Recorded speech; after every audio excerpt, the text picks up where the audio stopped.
Subscribe कीजिए हमारे channel CA विवेक गोयल और लेटेस्ट वीडियो सबसे पहले पाने के लिए बेल दबाना ना भूलें।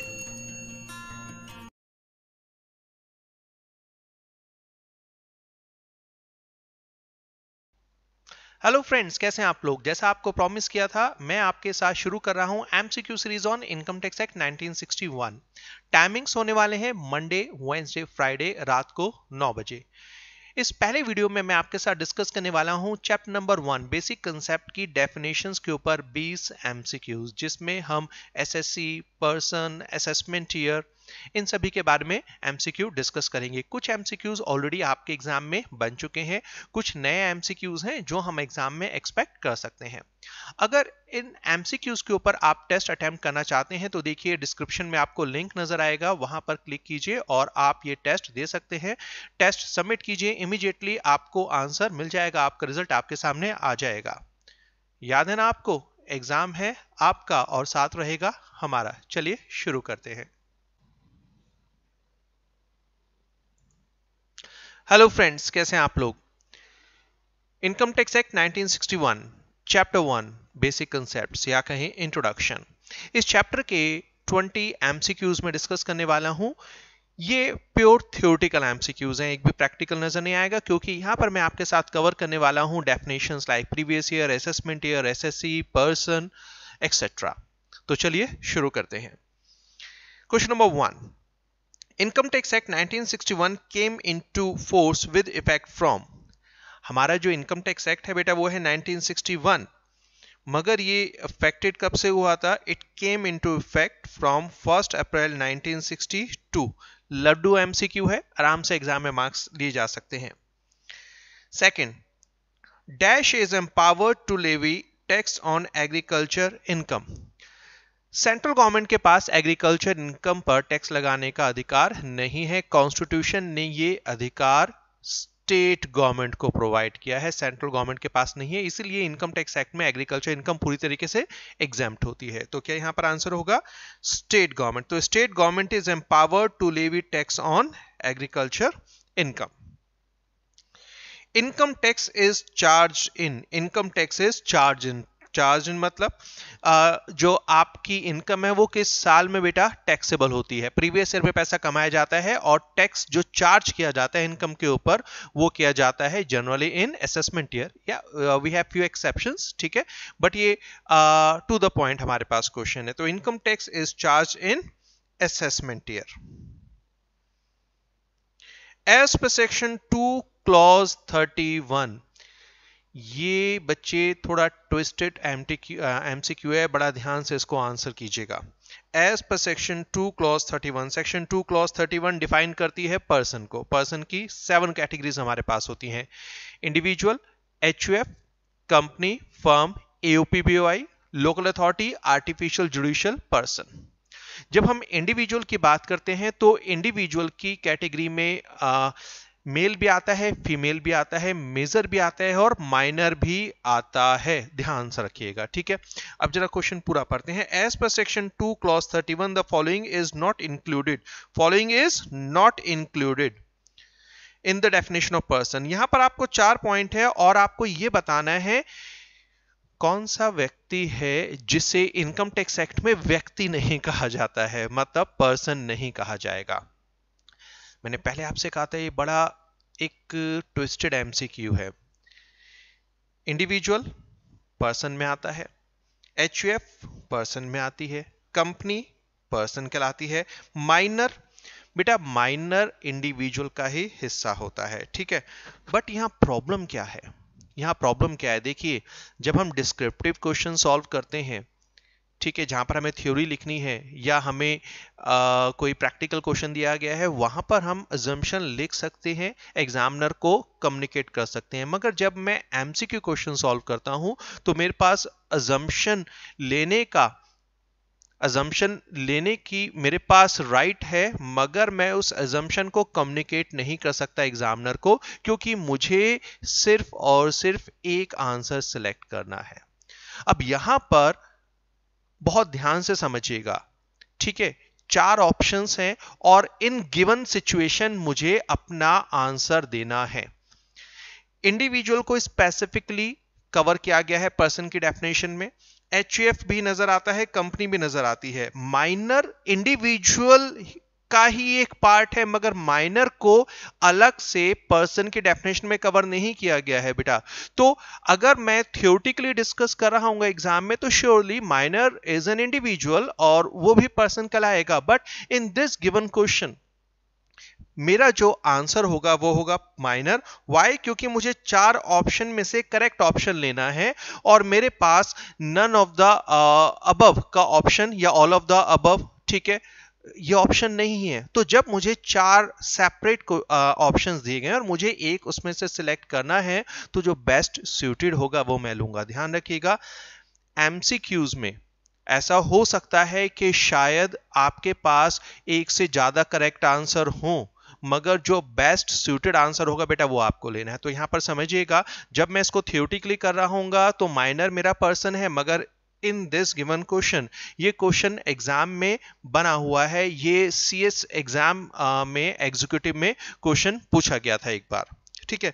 तो यहां पर जो करेक्ट आंसर होगा बेटा वो हम क्या आंसर लेके चलेंगे, वो होगा माइनर, ठीक है। और अगर यही थियोरेटिकली क्वेश्चन अगर मैं सॉल्व कर रहा हूं तो मेरा आंसर थोड़ा सा चेंज हो जाएगा। चलिए आगे बढ़ते हैं। ये टू द पॉइंट क्वेश्चन है, बड़ा स्ट्रेट है। Every SSC is a person but every person is not an SSC। ये तो पूरी फ्रेज हमारे पास है। तो देखिए, every person is also an SSC, ये रॉन्ग है।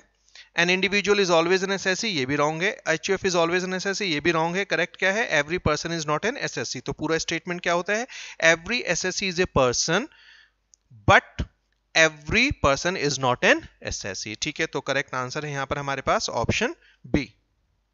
Next question number 6, the year in which income is earned is known as. लड्डू क्वेश्चन है, एग्जाम में बन जाते हैं भाई, ठीक है। देखो, जब बहुत मुश्किल क्वेश्चन बनते हैं तो आसान क्वेश्चन भी एग्जाम में बन सकते हैं। तो year in which income is earned is known as previous year. Under the income tax act 1961 the term SSC means a person. SSC की हमारे पास जो डेफिनेशन होती है वो हाइब्रिड होती है। SSC means and SSC includes. तो SSC में क्या क्या शामिल होता है, SSC who is SSC in default, भाई ये तो करेक्ट है।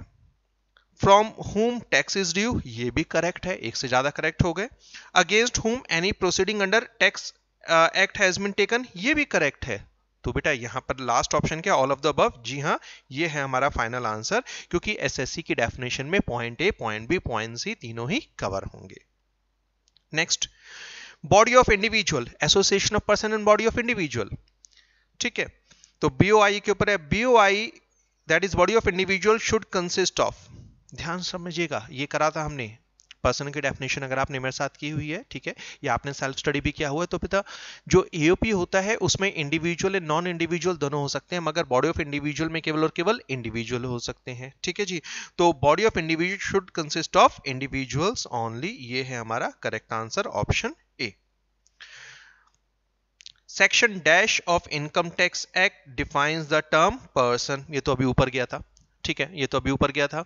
देखो एग्जाम में यहां पर तो मैं आपके साथ डिस्कस कर रहा हूं, ये एग्जामिनेशन पेपर नहीं है, मगर समटाइम इट हैपन्स, आप रिलेट कर सकते हो। एग्जामिनर एक क्वेश्चन देता है और कोई आप आगे जाके पढ़ोगे तो कोई एक दूसरा क्वेश्चन ऐसे रिलेट हो जाएगा जो शायद वहां से आप लिंक कर सकते हो। थोड़ी देर पहले हमने एक क्वेश्चन किया था, देखा था आपने क्या, as per section 2 clause 31 definition of person है, ठीक है। तो यहां पर हमने डिस्कस किया और यहां पर यही इसके ऊपर एक क्वेश्चन बन गया, that section dash of income tax act 1961 defines the term person. तो बेटा यहां पर करेक्ट आंसर क्या, सेक्शन 2 क्लॉज 31। लड्डू question, this is very important, क्योंकि बच्चे थोड़ा सा इसमें मिस्टेक कर देते हैं। इसमें 2-3 क्वेश्चन मैं आपके साथ कवर करूंगा, इसी पैटर्न पर मैंने लिए हैं। Doctor Ashok commenced medical practice on 1 September 2018। The previous year for the profession for assessment year 2019-20 would be. देखिए, प्रीवियस ईयर जो शुरू होता है वो शुरू होता है बेटा 1 अप्रैल 2018 से।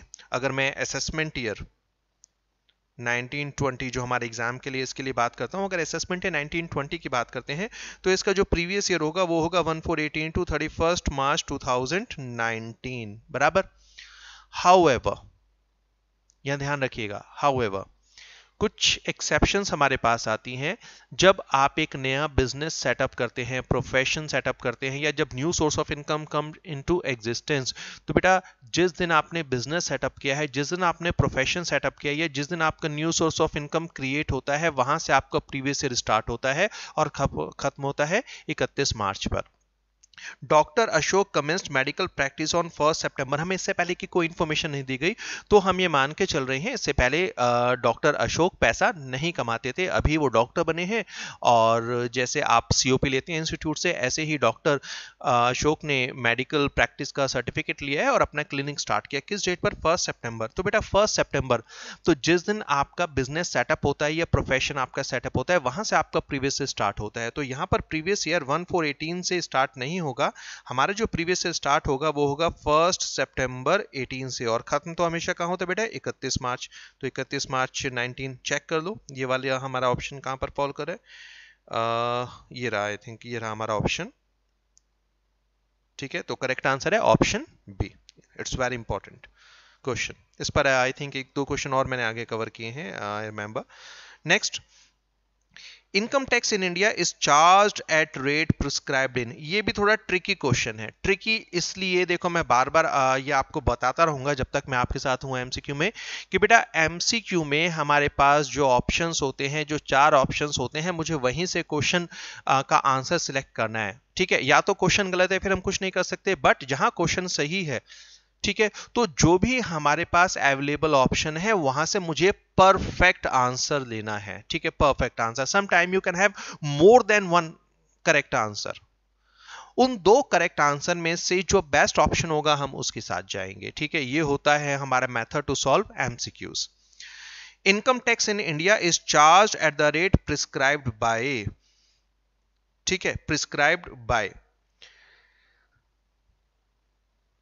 Income tax act in India, देखो हमारे जो इनकम टैक्स रेट होते हैं वो फाइनेंस एक्ट के थ्रू दिए जाते हैं। इनकम टैक्स एक्ट में जो रेट्स हैं वो फिक्स रेट्स हैं, मगर जो इनकम टैक्स के रेट होते हैं वो हर साल जो बजट आता है, ठीक है, जिसमें फाइनेंस बिल होता है, जो पास होने पर फाइनेंस एक्ट बन जाता है, उस फाइनेंस एक्ट के थ्रू हमें क्या प्रोवाइड किए जाते हैं? टैक्स के रेट्स प्रोवाइड किए जाते हैं। अब जरा समझिएगा, यहां पर तो इनकम टैक्स एक्ट तो हमारा आंसर नहीं होगा, क्योंकि इनकम टैक्स एक्ट के रेट जो है वो फिक्स रेट होते हैं। स्पेशल रेट्स हमारे पास होते हैं, जैसे लॉन्ग टर्म कैपिटल गेन हमारे पास हो गया 112 ए में, या शॉर्ट टर्म कैपिटल गेन हमारा स्पेशल हो गया 111 वाला। ठीक है, और हमारे पास कैजुअल इनकम हो गई। बट जो स्लैब रेट्स होते हैं या कंपनी के रेट्स होते हैं, मार्जिनल रिलीफ है, ये आपको कहां प्रोवाइड होती है? फाइनेंस एक्ट में। अब यहाँ इंपॉर्टेंट चीज है कि आप ध्यान से देखिए बेटा, 2 हैं, एक है finance act of the assessment year और एक है finance act of the previous year. अब ये मजेदार है, आप कहोगे सर हमने तो फाइनेंस एक्ट सुना हुआ, ये प्रीवियस और असेसमेंट कहां से ऐड कर दिया? बिल्कुल करेक्ट है बेटा। देखो फाइनेंस एक्ट की जो हमारी अमेंडमेंट होती है, कभी अगर आपने फाइनेंस एक्ट, अगर जैसे बेयर एक्ट पढ़ते हैं आप, ठीक है, ऐसे ही अगर आपने कभी फाइनेंस बिल या फाइनेंस एक्ट को कभी आपने रीड आउट किया हो, तो बेटा वहां पर जो इंफॉर्मेशन गिवन होती है वो हमेशा in relation to assessment year given होती है, in relation to assessment year given होती है। ठीक है, मतलब वहां पर जितनी भी इंफॉर्मेशन जो ईयर की डिटेल दी जाती है, अनलेस अदरवाइज स्पेसिफाइड, वो सारी इंफॉर्मेशन बेटा असेसमेंट ईयर के लिए होती है। तो ये कहा जा सकता है जो फाइनेंस एक्ट है, it is always provided in relation to assessment year, not in relation to previous year। ठीक है, यहां पर ये भी फाइनेंस एक्ट है, ये भी फाइनेंस एक्ट है। ठीक है, मगर जो करेक्ट आंसर होगा बेटा वो होगा हमारे पास ऑप्शन ए लिया जाएगा यहां पर। ठीक है, और ये तो बड़ा जनरल है, हम कहते हैं भाई जब इनकम की बात करते हो तो प्रीवियस ईयर की बात करो, जब टैक्स की बात करते हो तो असेसमेंट ईयर की बात करोगे। चलो नेक्स्ट क्वेश्चन 12। अगेन जैसे मिस्टर अशोक वाला क्वेश्चन किया था, डॉक्टर अशोक वाला, ये सिमिलर क्वेश्चन है हमारे पास, मगर यहां पर एक और बेहतरीन चीज है, ध्यान से देखना। A new business was setup on 1 July 2018। Business setup किया गया 1 जुलाई 2018 को, इंपॉर्टेंट मार्क कर लेना इसे। बिजनेस सेटअप किया गया 1 जुलाई 2018 को। Trading activity was commenced on 1 सितंबर 2018। भाई बिजनेस तो 1 जुलाई से शुरू हो गया, ठीक है, मगर उसमें एक्टिविटीज जो स्टार्ट हो रही है वो कहां से हो रही है? 1 सितंबर से स्टार्ट हो रही है। अब आपको बताना है प्रीवियस ईयर कहां से शुरू हो रहा है। देखो लैंग्वेज क्या थी? If previous year is set up during the previous year, ठीक है, then previous start from the date of setup. जिस दिन आपने उसमें काम करना शुरू किया वहां से स्टार्ट नहीं होगा भाई। जिस दिन आप कहते हो मेरा बिजनेस सेटअप हो गया, अब मैं काम, हो सकता है पैसा आप 10 दिन बाद कमाना शुरू करो, 1 महीने बाद कमाना शुरू करो, 2 महीने बाद कमाना शुरू करो ना।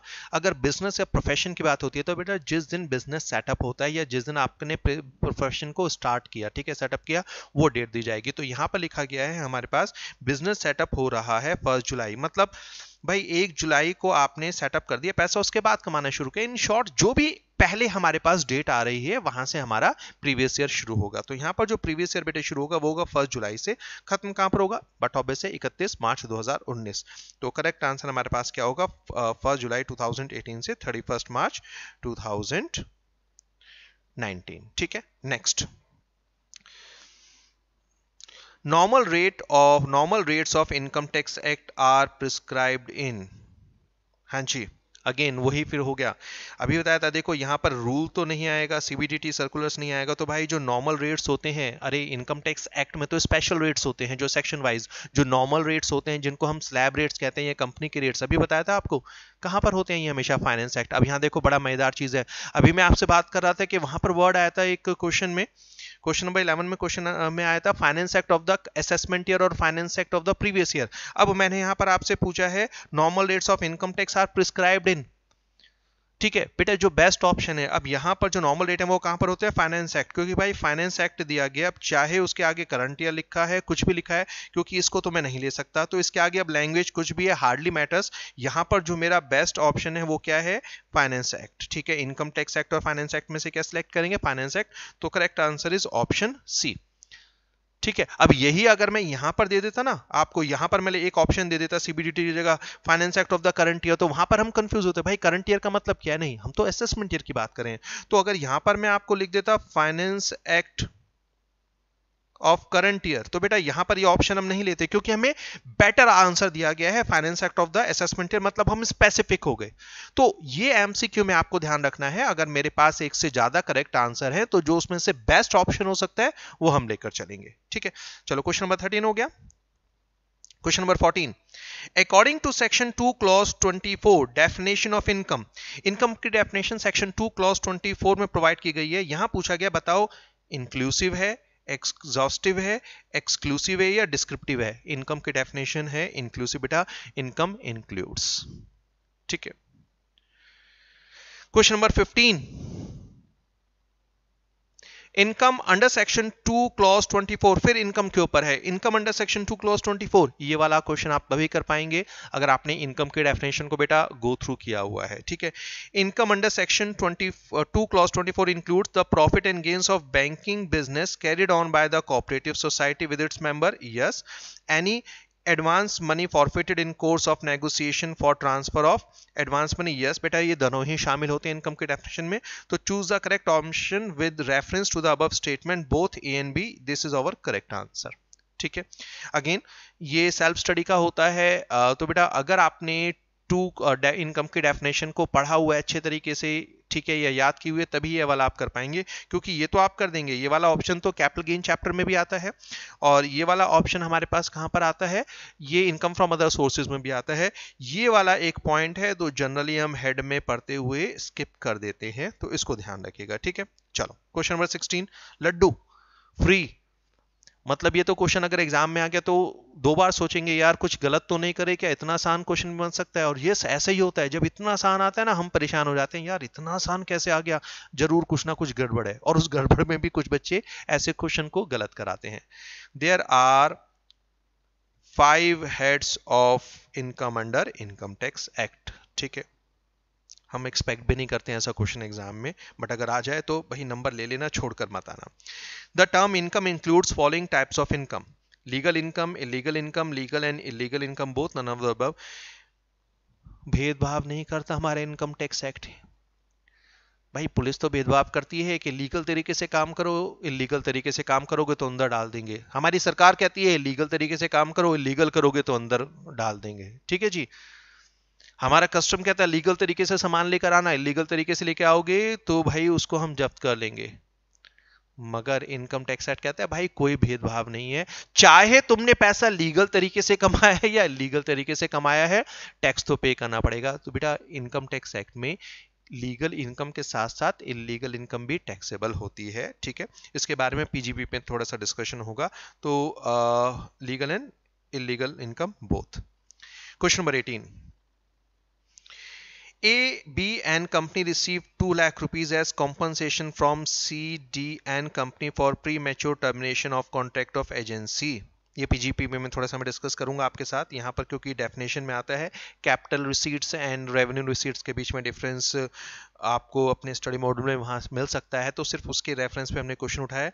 अमाउंट सो रिसीव्ड इज, बेटा कॉम्पनसेशन जो मिलता है किसी कॉन्ट्रैक्ट के टर्मिनेशन पर, ये हमारी कैपिटल रिसीट होती है, मगर इसको पीजीपी एक्ट में, इसको पीजीवीपी में इसको टैक्सेबल किया गया है। तो इसके बारे में हम डिस्कशन करेंगे जब पीजीपी में आएगा, वहां डिटेल में आएगा। बट अभी क्योंकि हम chapter 1 of study module cover करता है, क्या चीज कवर करता है हमारे पास, चैप्टर 1 कवर करता है capital receipts and revenue receipts, तो ये उस बेसिस पर क्वेश्चन क्रिएट किया गया। तो answer is capital receipt and taxable. Which of the following is included in taxable income? Which of the following is included in taxable income? Income from smuggling activity, casual income, income received in kind. हमने कहा था ना भेदभाव नहीं करता income tax act, legal income हो illegal income हो, ठीक है। कैश में इनकम हो, काइंड्स में इनकम हो, काइंड्स में इनकम होगी कैश में कन्वर्ट करवा लेंगे, मॉनेटरी वैल्यू कोई प्रॉब्लम नहीं है, ठीक है। So answer is all of the above. Last question of this lecture, income tax in India is charge at the rates prescribed bye. बेटा ये थर्ड क्वेश्चन यहाँ पर मैंने डाला है। एक क्वेश्चन आया था जहां पर 2 आंसर थे, जिसमें से फाइनेंस एक्ट लिया। दूसरा आंसर आया जहां पर फाइनेंस एक्ट के साथ स्टेटमेंट सही नहीं था, बट फिर भी हमें वो आंसर लेना पड़ा। अब पूछा कि income tax in India is charge at the rates prescribed bye. भाई रेट कौन प्रिस्क्राइब करता है? मिनिस्ट्री ऑफ फाइनेंस नहीं। देखो आता घूम, मिनिस्ट्री ऑफ फाइनेंस जो होती है, जो फाइनेंस बिल है, ठीक है, प्रेजेंट कौन करता है? मिनिस्ट्री ऑफ फाइनेंस, जो हमारे फाइनेंस मिनिस्टर है। मगर रेट किसके थ्रू प्रिस्क्राइब किए जाते हैं? प्रिस्क्राइब्ड बाय फाइनेंस एक्ट, ठीक है। इनकम टैक्स है, जहां पर स्पेशल रेट की बात आएगी वहां पर हम इनकम टैक्स एक्ट की बात लेंगे। जहां पर सिर्फ इनकम टैक्स रेट होगा या नॉर्मल रेट्स होंगे, वहां पर हम फाइनेंस एक्ट लेंगे, ठीक है। तो ये देखिए एक ही चीज अलग अलग तरीके से पूछी गई और उसके अलग अलग कुछ ऑप्शन दिए गए, ठीक है। तो ये आपको ध्यान रखना है। तो यहां पर मैंने आपके साथ कवर किए हैं 20 थ्योरेटिकल क्वेश्चंस। आने वाले लेक्चर में मैं आपके साथ कवर करने वाला हूं टैक्स रेट, ठीक है, टैक्स रेट, जिसमें हम डिस्कस करेंगे इंडिविजुअल की टैक्स लायबिलिटी कैसे निकाली जाती है, उसके एमसीक्यूज कवर करेंगे, जिसमें आपके पास मार्जिनल रिलीफ का क्वेश्चन होगा, स्लैब रेट्स होंगे, और जिसमें जो नया कॉन्सेप्ट इंट्रोड्यूस किया गया है by finance act 2018, that is health and education cess, इसके बारे में चर्चा करते हैं। तो जल्दी मिलते हैं नेक्स्ट लेक्चर में। Till then keep learning, all the best.